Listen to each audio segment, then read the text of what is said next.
বিরতির পর আবার আপনাদের মাঝে ফিরে এসেছি নিয়মিত আইন বিষয়ক অনুষ্ঠান জানতে চাই।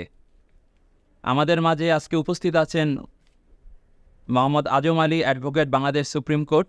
ওনার কাছ থেকে এতক্ষণ চেক বিষয়ে, চেক ডিজনার এবং চেক জালিয়াতি এই বিষয়ে অনেক কিছু সম্পর্কে জানছিলাম।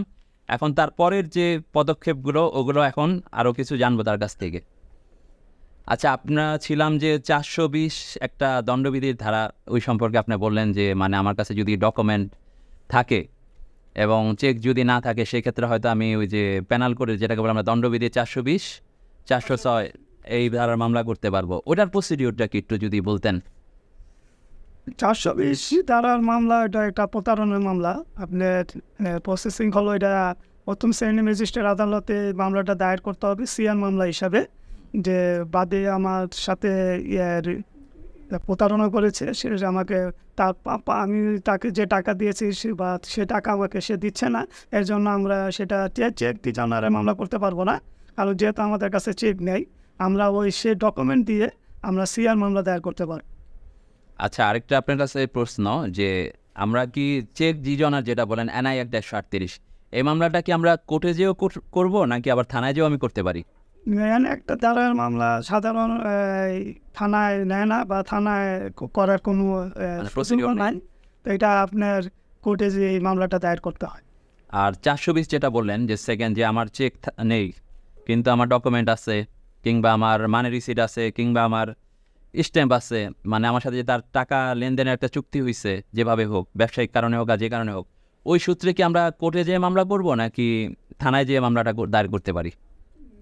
420 মামলা আপনি যদি সঠিক আপনার ডকুমেন্ট থাকে বা দলিলপত্র থাকে, কাগজ থাকে, তাহলে আপনি এটা থানায় যেয়ে যদি যথাযথ প্রমাণ দিতে পারেন, তাহলে আপনার থানাও এটা মামলা হিসাবে গ্রহণ করতে পারবে এবং মামলা নিচ্ছে 420, 406।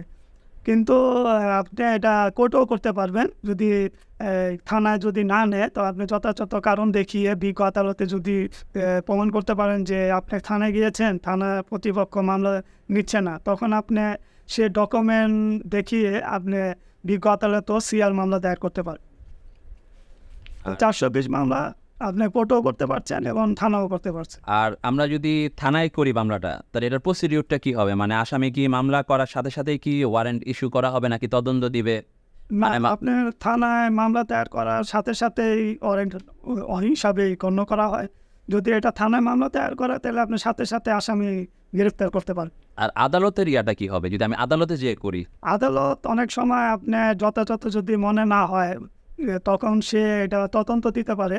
তদন্ত সাপেক্ষে বিজ্ঞ আদালত পরবর্তী স্টেপে যাবে। আর এটার মামলাটা আমরা দায়ের করব কোথায়? মানে ফার্স্ট স্টেজ, আমাদের তো আদালতের অনেকগুলো ভাগ আছে, এটাতে আমরা কোথায় দায়ের করব? এটা প্রথম শ্রেণীর ম্যাজিস্ট্রেট আদালতে মামলা দায়ের করতে হয়।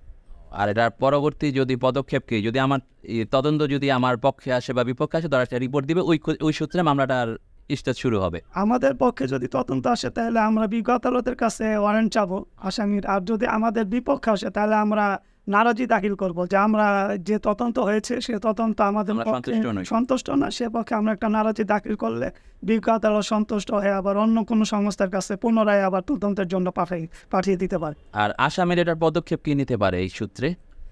আসামি আপনার এই বিজ্ঞ আদালতে হাজির হয়ে আমাদের জামিন নিতে হবে।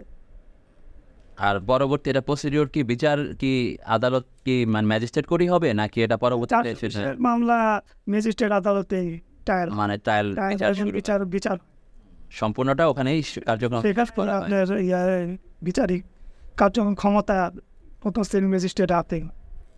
আচ্ছা, আর আপনাকে আমি এখন আরেকটা ব্যক্তিগত কোশ্চেন করছি। আপনি এই পেশায় কতদিন ধরে আছেন? আমি পেশায় আজকে প্রায় 8 বছর ধরে আসছি। 2017 সাল থেকে আমি এই পেশার সাথে জড়িত। আরও আগে থেকে জড়িত ছিলাম, কিন্তু আমি 2017 সাল থেকে নিয়মিত ঢাকা আইনজীবী সমিতিতে প্র্যাকটিস করছি। তো দর্শক, আজকের মতো অনুষ্ঠান এখানেই শেষ করছি। আপনাকেও ধন্যবাদ এবং আমি বাংলাকেও আমি ধন্যবাদ জানাচ্ছি জানতে চাই অনুষ্ঠানে আমাকে আমন্ত্রণ জানানোর জন্য। তো দর্শক, আজকের মতো অনুষ্ঠান এখানেই শেষ করছি। নেক্সট এপিসোডে নতুন কোনো বিজ্ঞকে নিয়ে আপনাদের মাঝে হাজির হব। সে পর্যন্ত ভালো থাকুন এবং মুভি বাংলার সাথেই থাকুন।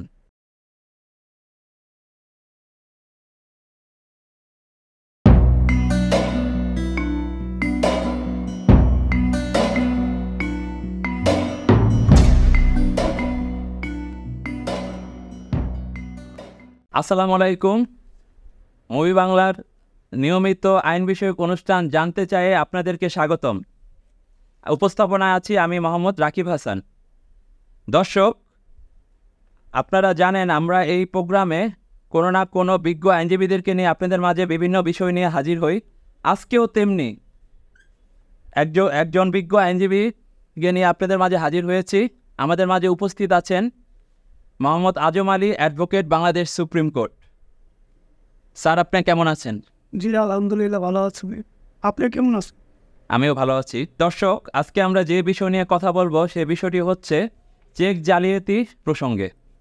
আর আমাদের মাঝে যিনি এসেছেন উনি এই বিষয়ে আমাদেরকে আরও পরামর্শ দিবেন কিভাবে কি করলে ভালো হয় এবং কিভাবে আমরা রিলিফ পাই এবং কিভাবে আমরা এটা থেকে উত্তরণ পাবো, এ বিষয়ে আমি তার সাথে আলোচনা করব। ফার্স্টেই শুরু করতে যাচ্ছি চেক ডিজনার বিষয় নিয়ে।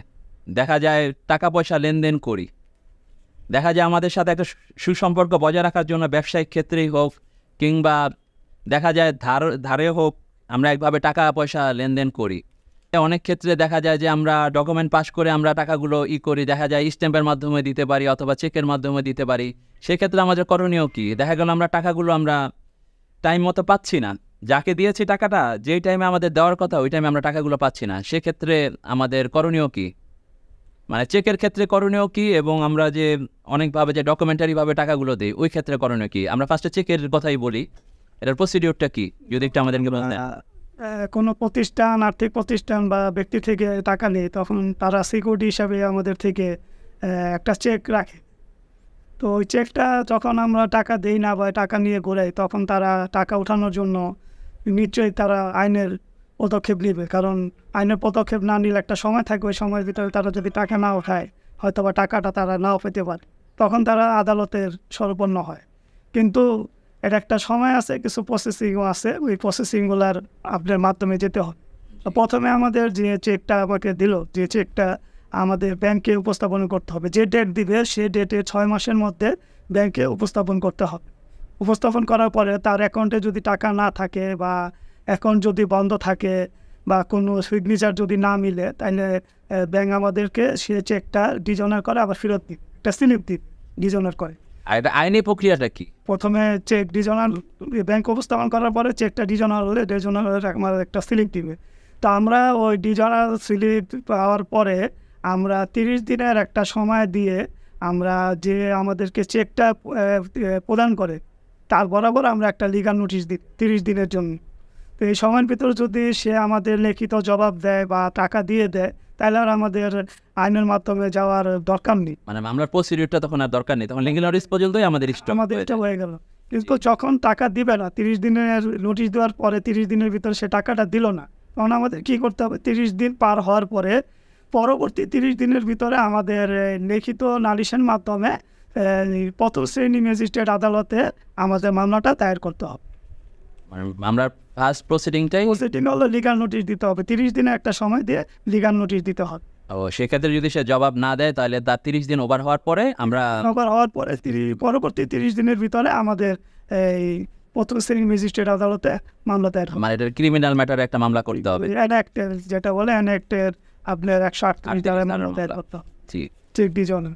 জি। আর মামলার প্রসিডিউরটা কি? ফার্স্টে যে মামলাটা আমরা করব, ধরেন আসামির নামে করলাম, সেক্ষেত্রে এটার প্রসিডিউরটা কি? পরবর্তীতে এটা কি হবে? প্রথমে বিজ্ঞ আদালতে মামলা দায়ের করার পরে বিজ্ঞ আদালত মামলাটা আমলে নেওয়ার পরে আপনার আসামির বরাবর একটা সমন দিবে। সমন দেওয়ার পরে তাকে আদালতে আসতে বলবে যে তুমি আদালতে আসো।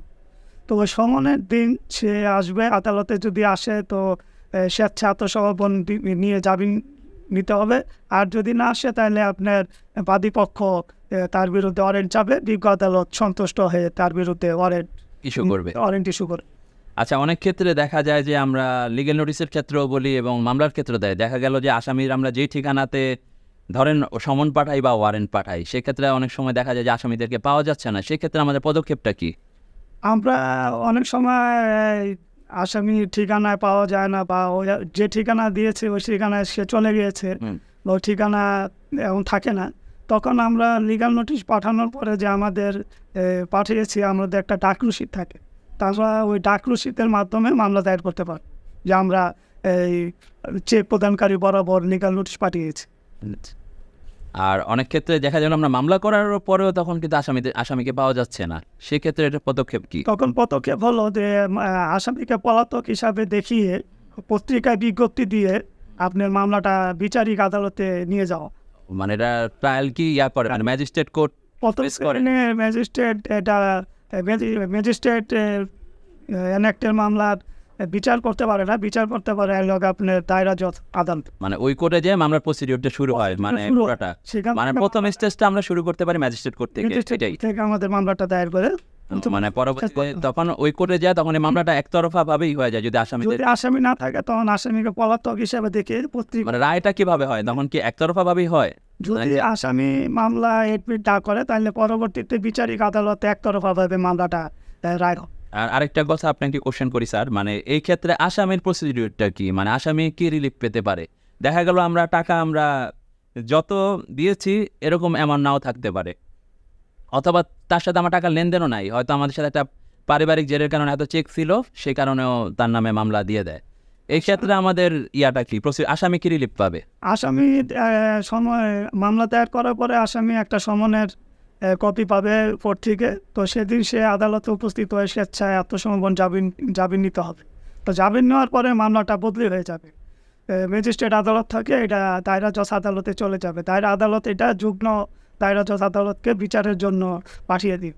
তো আমাদের ওই যেটা বললেন যে আমরা টাকা দিয়েছি বা যে টাকা দিয়েছি তার থেকে সে বেশি টাকা ডিমান্ড করছে, তো এটা আমাদের ট্রায়াল কোর্টে প্রমাণ করতে হবে যে আমরা কম টাকা দিয়েছি, বেশি টাকা কম টাকা দিয়েছি, সে বেশি টাকা দাবি করছে, সেটা ট্রায়াল ম্যাটার, সেটা বাদীরও প্রমাণ করতে হবে যে প্রকৃতপক্ষে কত টাকা দেওয়া হয়েছে এবং কত টাকা সে পাবে, সেটা আমাদের ট্রায়ালে যে প্রমাণ করতে হবে। আর অনেক ক্ষেত্রে আমাদের দেখা যায় যে চেক থাকে না, আমি শুধু একটা স্ট্যাম্প করলাম কিংবা শুধু একটা ডকুমেন্ট আছে যে আমি আপনার কাছ থেকে এত টাকা নিলাম, সেক্ষেত্রে কি চেক ডিজনারের মামলা করার কোনো আছে?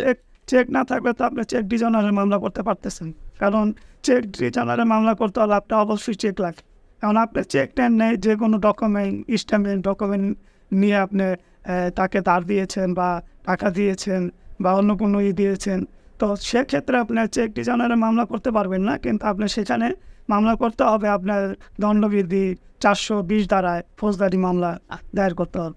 আচ্ছা, আমরা এ বিষয়ে আরেকটু জানবো আপনার কাছ থেকে, তার আগে ছোট্ট একটা বিরতিতে যাচ্ছি।